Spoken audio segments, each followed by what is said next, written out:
Misa was some treasurer will blame previous governments, and I take responsibility of what we have done in our government, and many of those who are sitting on the other side were my ministers in my government.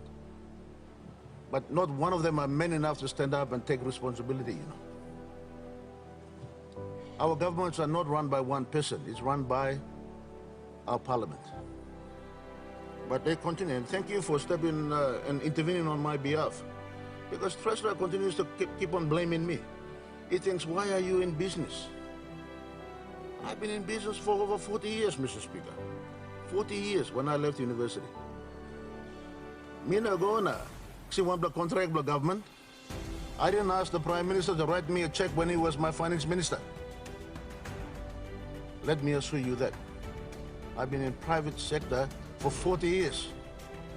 So, you know, you can rebut that. You've been investigating for the last 3 years and you found nothing because I never asked you for nothing, Mr. Speaker. But you saw it. There's a kind of blame game here. There's a kind of blame game here. You take ownership. You've been in government for 3 years. Honorable Take ownership. Thank you, Yuta Solia. Let's you in the second intervention. So, you know can worry about the talk. You can continue But me talk. discussion. If to talk about budget repair, one time member stop the repairing budget. Because, Mr. Speaker, this is probably third budget and probably another 2 or 3 supplementary budgets that he has presented, Mr. Speaker.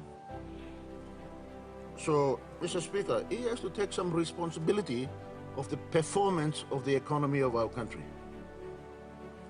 Today, when he's talking about budget repair, let me highlight to you, Mr. Speaker. This is 3 years of consecutive high deficits in our budget. 3 years of record consecutive high deficits.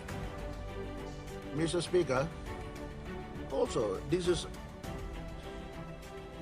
year and the last year, and the year before when COVID was in our country, unemployment is at record levels, Mr. Speaker. At record levels. But minimum wages is still at its lowest. There are a lot of families out there who are hurting, Mr. Speaker. But today, as government continues to print money and borrow money from the central bank, the interest rates are going up. That is the fact. The biggest expenditure, now the third biggest expenditure of this budget is repayment to central bank. Because the cost of borrowing money there is much higher than the concessional loans that we get from ADB and all the Exim banks around the country and Australia. That is a fact, Mr. Speaker. You look at the numbers that you print.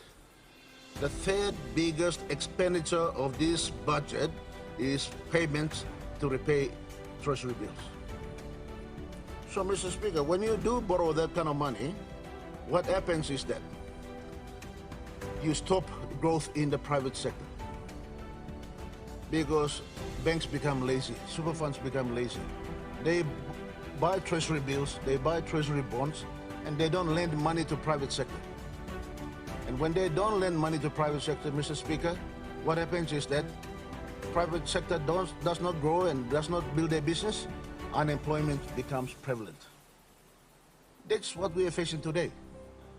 And Mr. Speaker, instead of addressing this kind of core issues in the country, the Treasurer is saying, I'm still continuing to budget repair.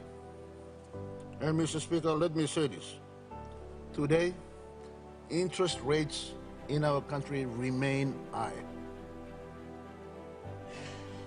All you have to do, Mr. Speaker, is ring the central bank and they'll tell you what government is borrowing from them. On a short-term loan, 12 months, 24 months, 5-year, 10-year loans that they are getting from the central bank. The government is the biggest borrower. To fund this budget, Mr. Speaker, you will borrow more money from the central bank. Because nobody else is going to lend you money. And all it does is put pressure in our economy. Where private sector, SME, agriculture, all our small businessmen and women cannot borrow money because the banks are lazy. They are not forced to lend money. They are lending money to central bank because they're getting much easier interest rates. So, Mr. Speaker, one of the other reasons is that inflation continues to grow. It remains very high. I think it's about 6% on average now. That's what the budget is estimating, but I think it's literally more than that. Because when you go down to the supermarket, when you go down to the shops, the prices of goods and services is already increasing. Many of us know that our people who has no wage adjustment over the last 3 or 4 years are still paying for the price that is increasing of basic goods, rice, tin fish, and all something. This is reality, Mr. Speaker. And the Treasurer thinks that by assisting 500 million Kina and reducing wages tax is helping everybody. How many employees are in this country who are going to benefit from that, Mr. Speaker? Probably 150,000 people. Get your numbers, go check it, go to IRC and have a look before you make pronouncements. These are only 150,000. What about the rest of the 9.5 million people in this country? How are they benefiting from this budget where the cost of living is increasing, cost of prices are increasing, Mr. Speaker? So we have that situation where inflation is going up, interest rates are going up, business confidence is very low. So how long are we going to continue to do budget repair? So, Mr. Speaker, when you have a situation now,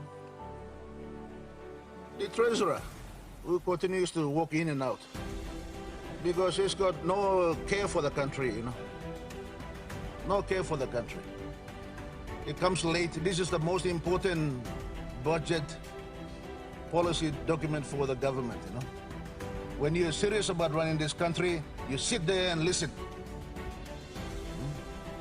You sit there and listen. You have to be serious about your job. Decisions that you make affect 9 to 10 million people in this country. Honorable